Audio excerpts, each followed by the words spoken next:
Oke, hari ini kita masuk ke materi data dalam statistika ya, jenis-jenis data dalam statistika.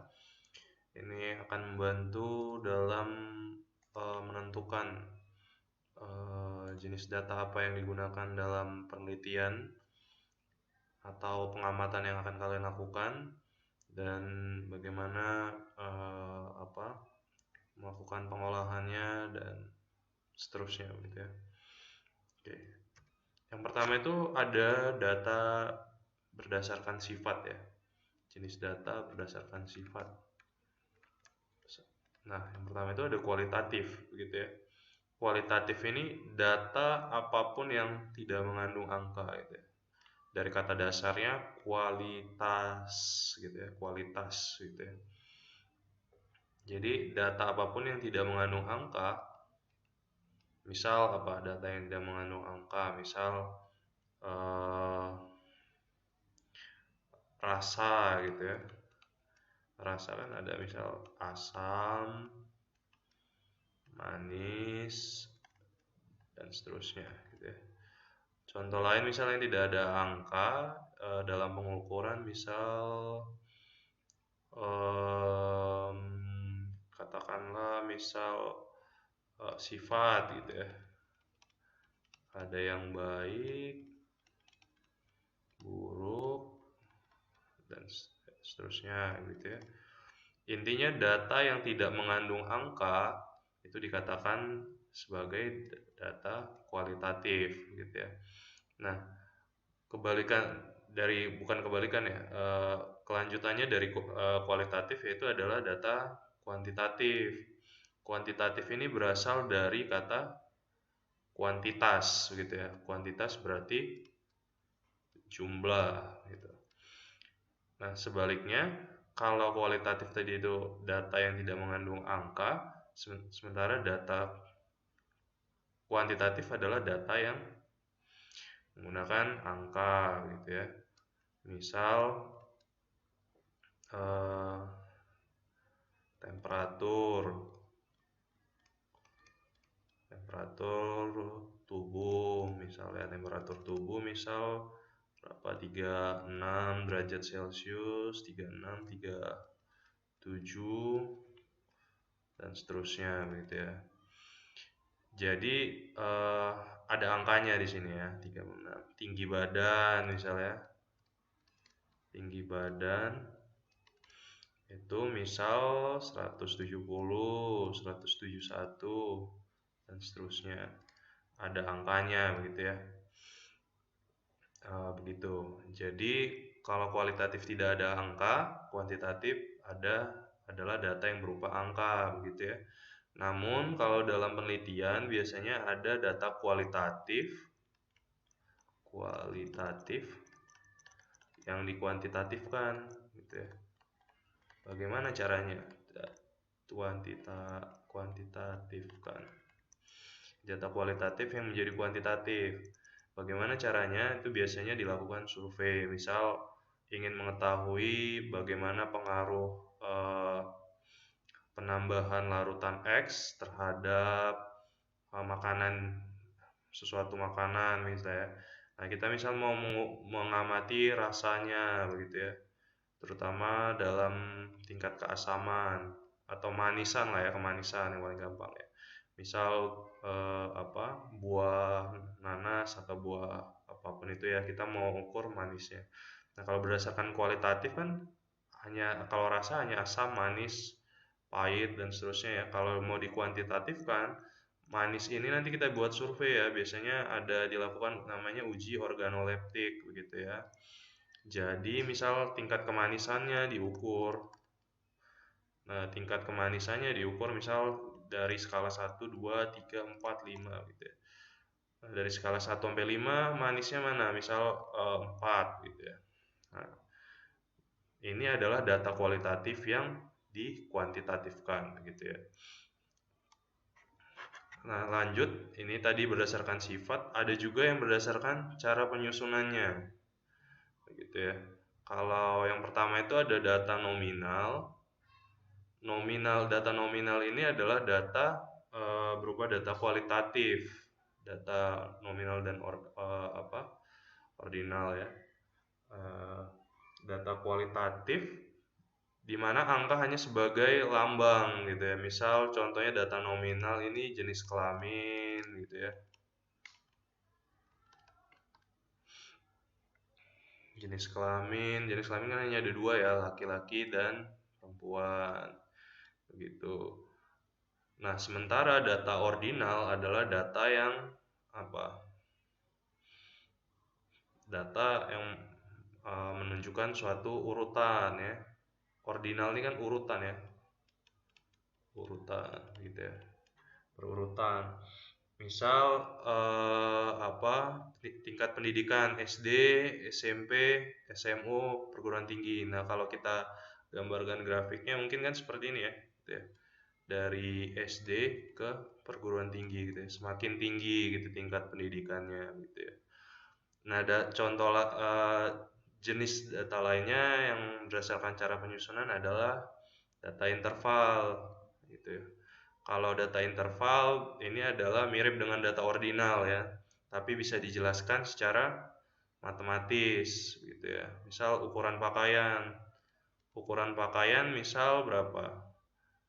35, 36, 40 gitu ya. Lalu temperatur orang ketika demam misal 37 ke atas atau 38, 37 gitu ya. Ini agak ekstrem sebenarnya. Itu data interval. Nah, ada juga data rasio. Data rasio ini adalah mirip dengan data interval ya. Tapi bedanya data interval dengan data rasio adalah data ini biasanya bisa mulai dari 0 gitu ya. Jadi tidak ada minus gitu ya. Tidak ada minusnya. Itu contoh upah karyawan gitu ya. Upah karyawan kan nggak ada yang minus ya. Kalau minus berarti hutang ya gitu ya. Gitu. Jadi ini data interval, data rasio. Data rasio itu bedanya tidak ada minusnya dibanding mirip dengan data interval. Bagaimana cara membedakannya? Nah, misal ada satu data nih, ya kan? Nah, kalau dia bisa diurutkan, ya kan? Perlu ada kalau berdasarkan bisa diurutkan atau tidak gitu misalnya. Nah, kalau tidak berarti dia masuknya data nominal gitu ya. Nah, kalau iya, kita lanjut lagi pertanyaannya. Apakah jarak antar data sama?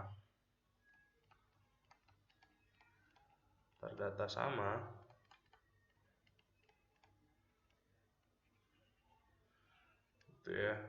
Kalau tidak, berarti masuknya data ordinal gitu ya.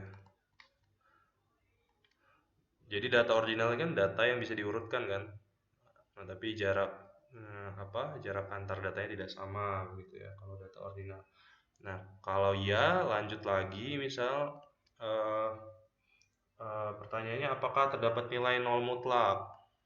Apakah ada nilai nol? Apakah ada nilai nolnya? Ya. Apakah bisa menggunakan nilai nol gitu ya? Apakah bisa ada nilai nol atau tidak? Nah, kalau tidak, berarti masuknya data interval ya. Nah, kalau iya masuknya data rasio gitu ya, data perbandingan. Kurang lebih seperti itu ya cara membedakannya. Kita lanjut ke jenis data lainnya, itu ada berdasarkan cara memperolehnya itu ada dua ya, data primer dan data sekunder gitu ya. Ini cara dibedakan berdasarkan cara memperolehnya. Data primer ini adalah data yang diperoleh langsung gitu ya. Gitu. Misal kalian melakukan pengukuran, ini kalian. Nah, ini langsung ke lapangannya begitu ya. Terjun ke lapangannya. Jadi, kalian memperoleh langsung gitu ya kalau data primer. Nah, sementara data sekunder ini adalah data yang kalian ambil dari orang lain gitu. Ini kalian. Misal ini katakanlah nelayan gitu ya. Atau petani atau Kementan gitu ya.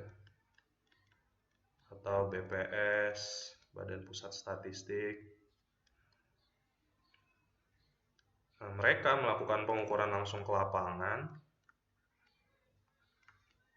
Nah, kalau data sekunder kalian mengambil data dari orang lain gitu ya. Baik itu nelayan, petani, Kementan, Kementerian Pertanian, misal kalau dalam konteks pertanian, atau mungkin Badan Pusat Statistik gitu. Ini cukup jelas ya cara memperolehnya. Yang selanjutnya itu berdasarkan sumber gitu ya. Berdasarkan sumbernya ini dari internal, ada yang dari eksternal. Data internal ini data yang diambil dari tempat dilakukannya penelitian gitu ya. Misal kalian di perusahaan X penelitiannya gitu ya.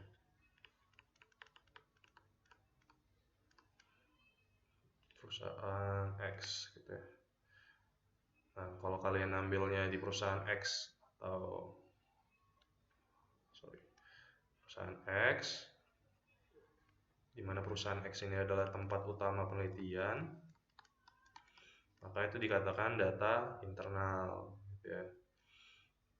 Atau misal kalau dalam konteks kampus, kalian misal ambil datanya di kampus, nah itu bisa nanti berarti kalian mau dikatakan mengambil data internal gitu ya. Kalau kalian misal ambil datanya di luar kampus, misal katakanlah kalian ambil datanya di lahan di perusahaan lain lah gitu ya, perusahaan Y misal. Nah, ini di luar perusahaan kalian misal, ini berarti dikatakan data eksternal gitu ya. Biasanya kenapa harus ambil data eksternal itu biasanya untuk pembanding ya, pembanding data yang kalian ambil di internal gitu biasanya. Kalau data internal belum cukup, biasanya akan mengambil di data eksternal. Ini berdasarkan sumber gitu ya. Nah, saya rangkum lagi. Jadi jenis-jenis data itu yang akan kita bahas hanya 4 saja berdasarkan sifatnya, itu kualitatif dan kuantitatif. Nah, kalau berdasarkan cara memperolehnya, tadi ada data primer dan data sekunder. Berdasarkan sumber datanya, data internal dan data eksternal gitu. Berdasarkan cara penyusunannya, itu ada data nominal, data ordinal, interval, dan data rasio yang kita sudah pelajari cara membedakannya. Mungkin cukup sampai sekian, kita lanjut